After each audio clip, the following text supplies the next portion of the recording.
Interested in taking a deep dive each week into a compliance or compliance-related topic? Then Compliance Into the Weeds is the podcast for you.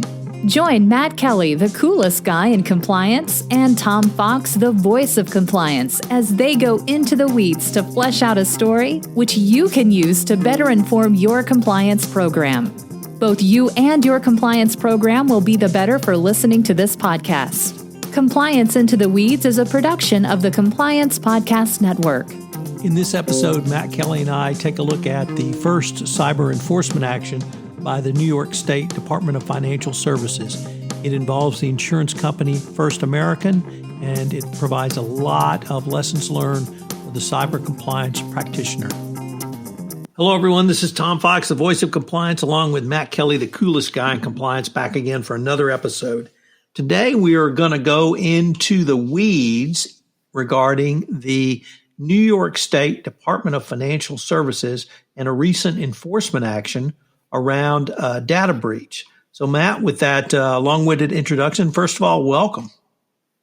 Hello, Tom. That introduction sounded rather short-winded to me. I thought it was concise. You wrote about this. This case happened about somewhere within, I think, the last 30 days. But this was the first cybersecurity case brought by the New York Department of Financial Services.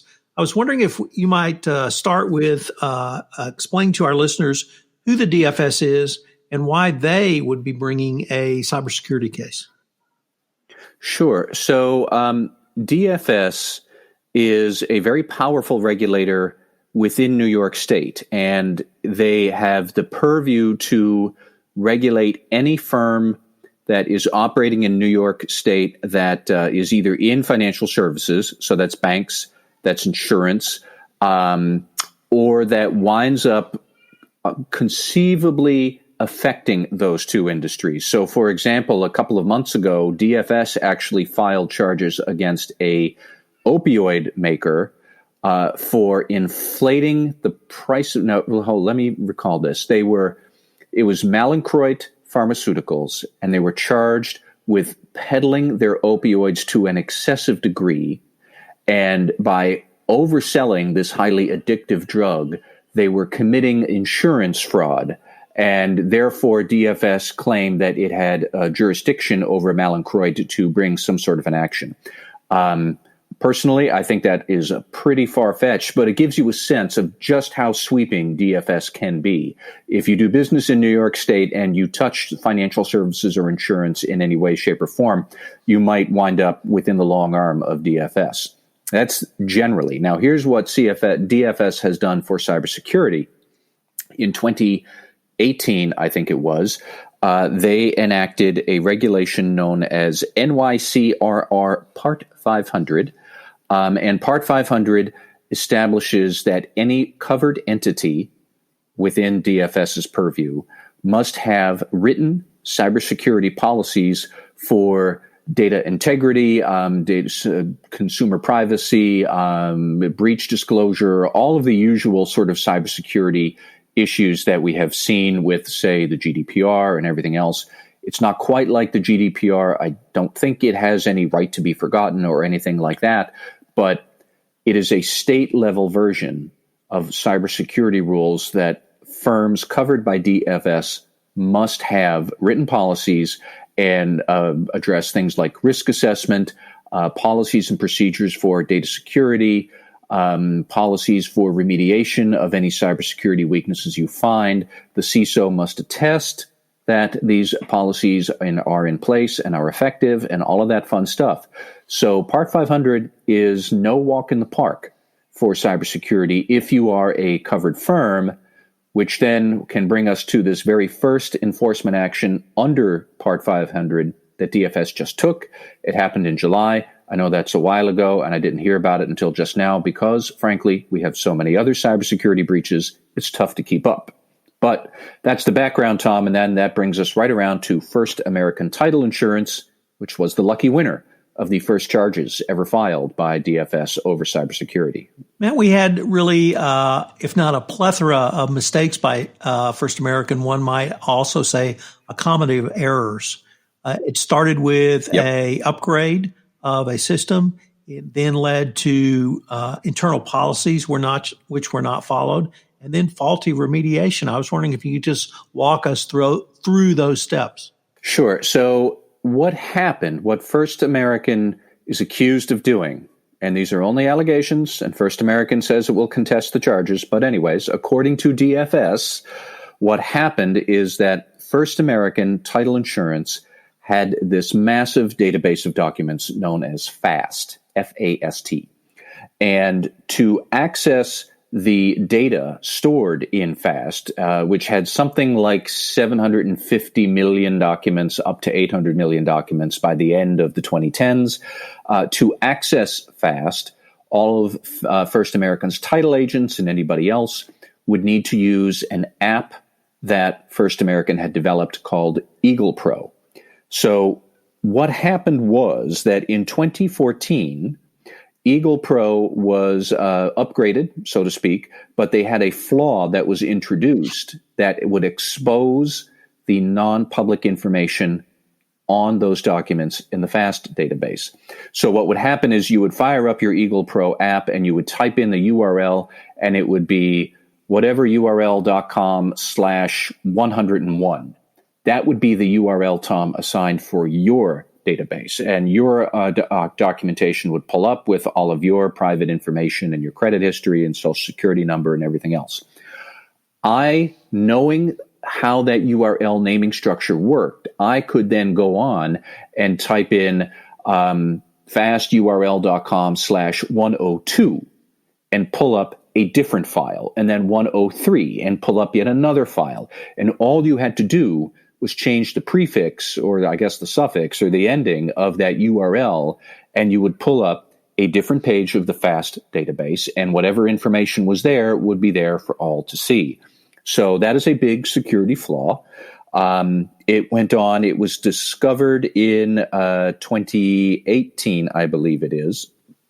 But then what happened was that when First American did discover this, first off, they misunderstood the severity of what this was doing, what this vulnerability was.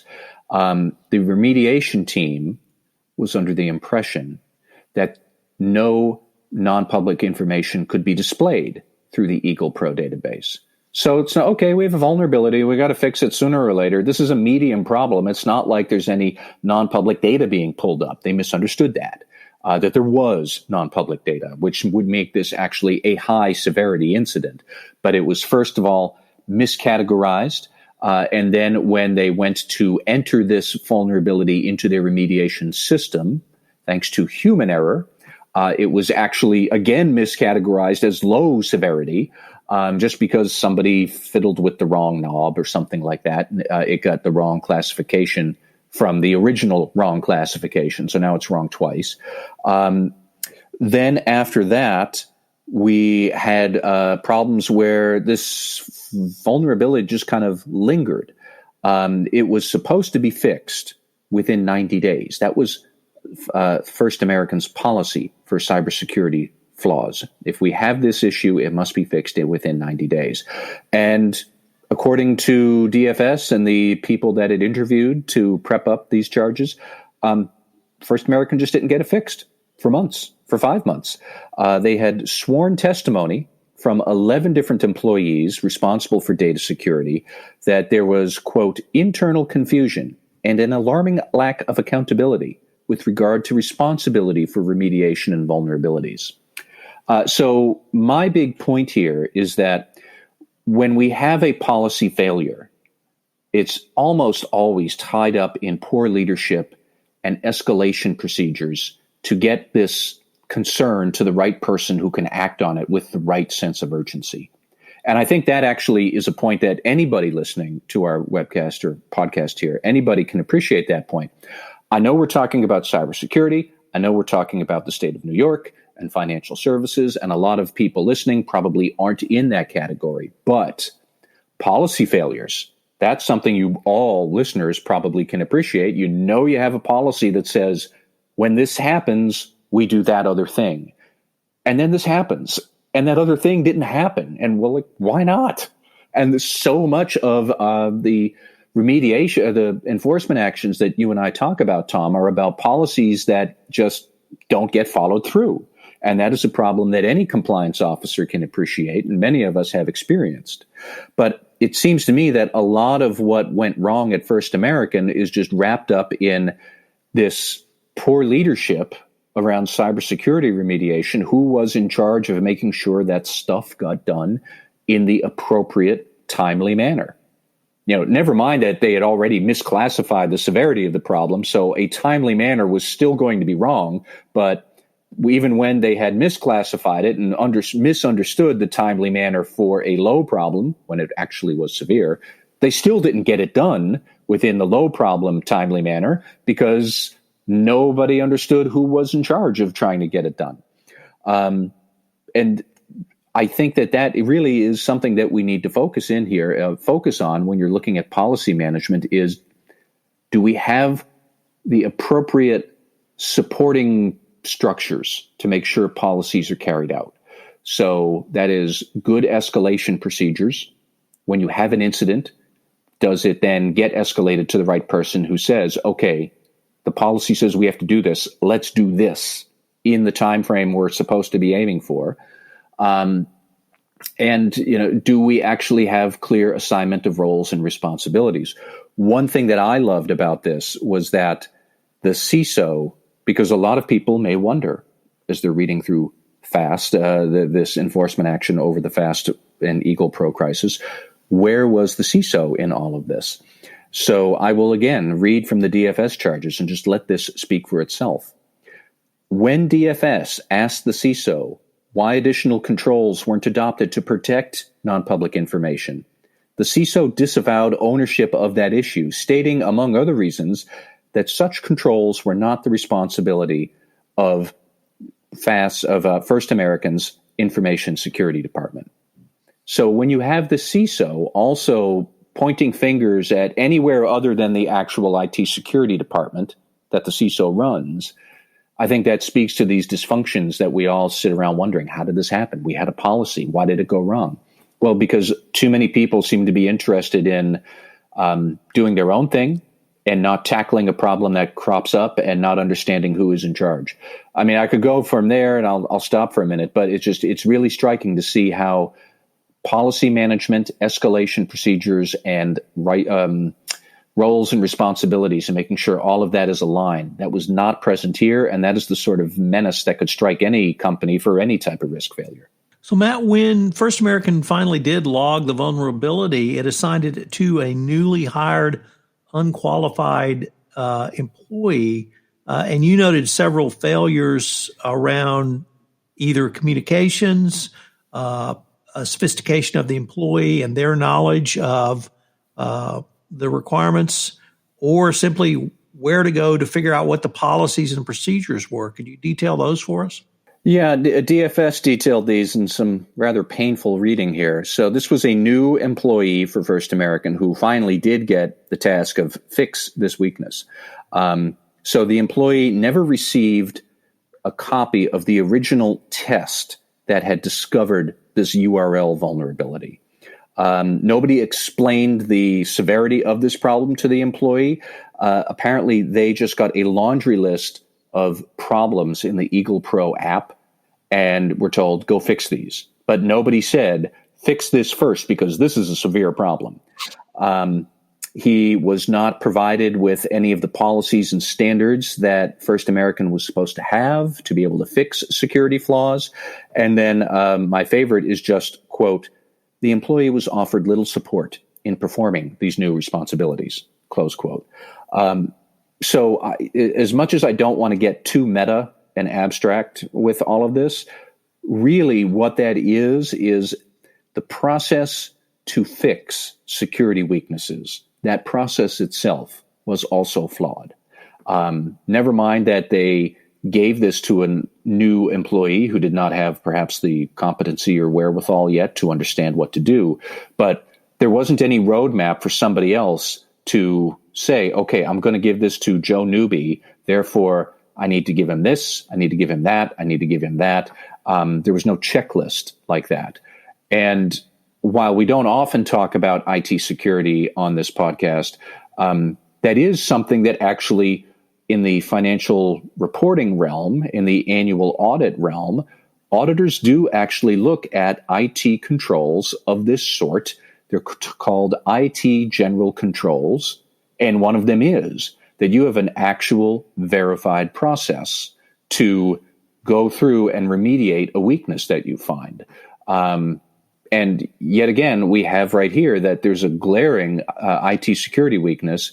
They knew it was a weakness, but they had no systematic process to say, here's how we get that fixed in a wise, disciplined, rigorous manner. And if you're talking about cybersecurity and you're talking about a highly regulated industry like financial services, you need that process. And First American apparently didn't have it, at least so said DFS. We should say, how does this story end? Well, this story ends when a cybersecurity reporter called Brian Krebs, and I read Brian Krebs' blog from time to time. He is an excellent cybersecurity reporter.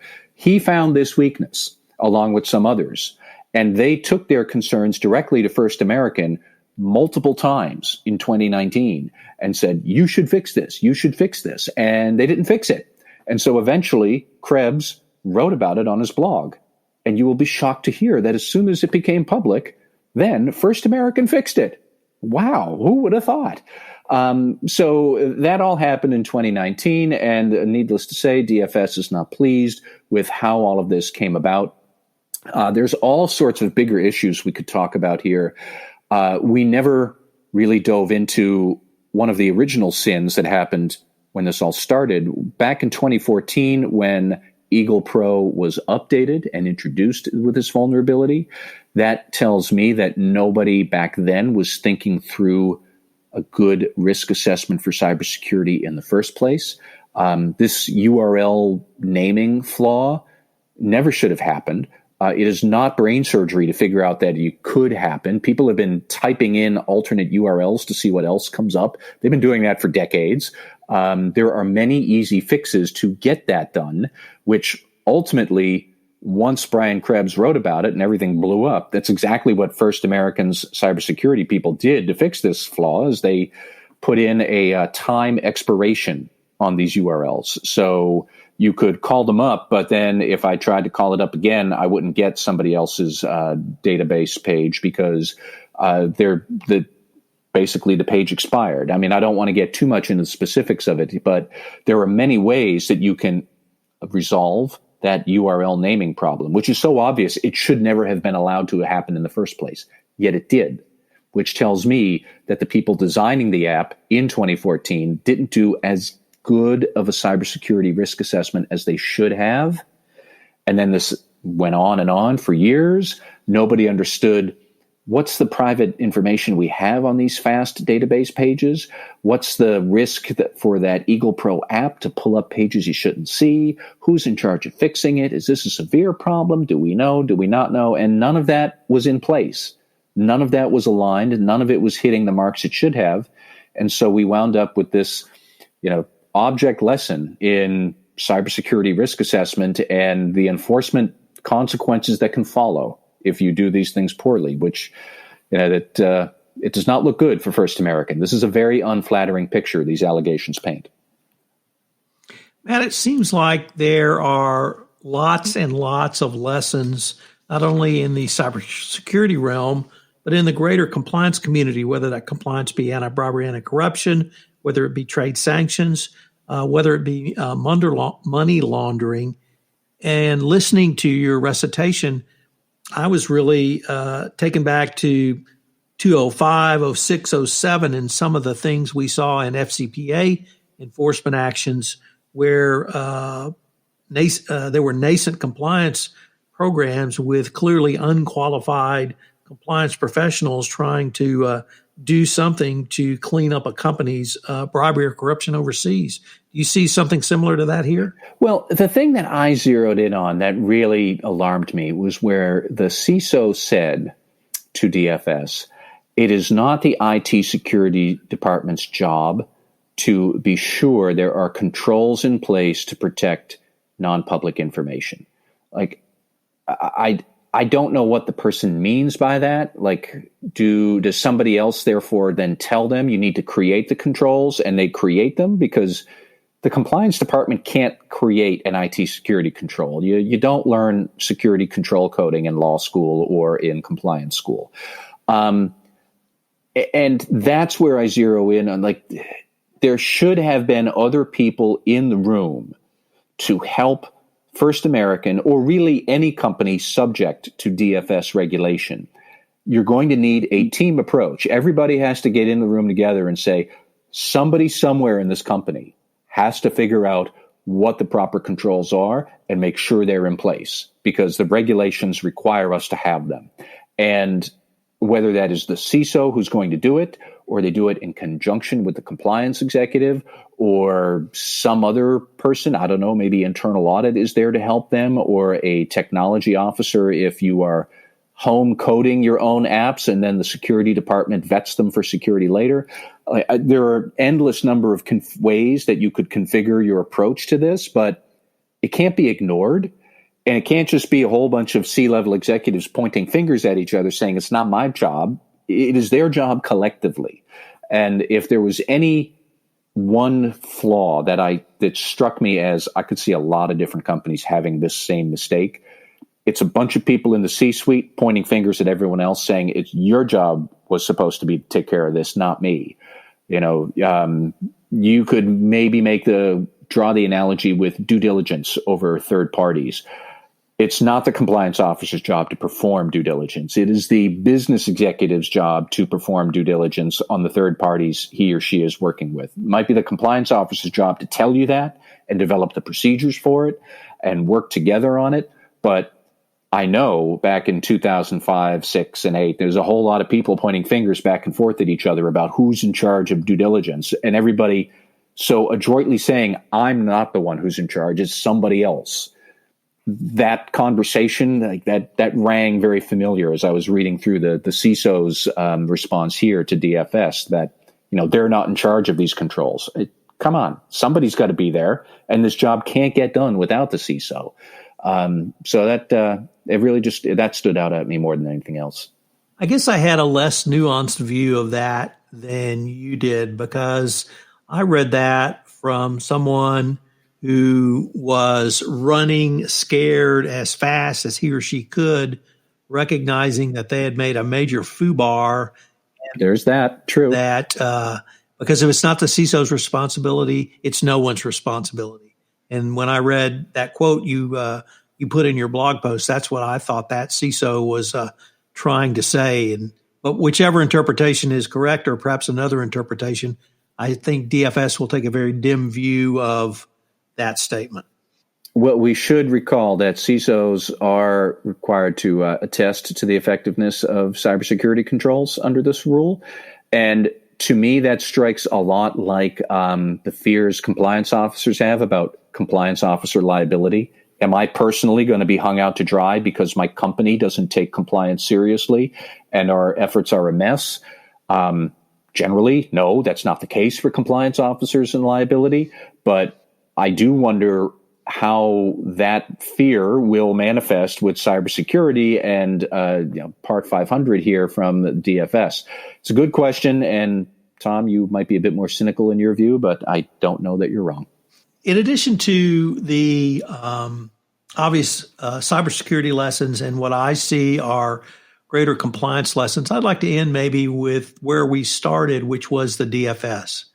And the DFS is a state regulatory body, but has extraordinary power because of being in New York, the home of many financial institutions and insurance companies, at least home domicile for the United States, and that there are really an industry regulatory leader in many different areas. They were the first state regulatory body to adopt a cybersecurity regulation. They were the first state regulatory body to actually issue guidance around what should be in a cybersecurity compliance program. And now they're the first to bring an enforcement action. Anything about the DFS that you would like to add?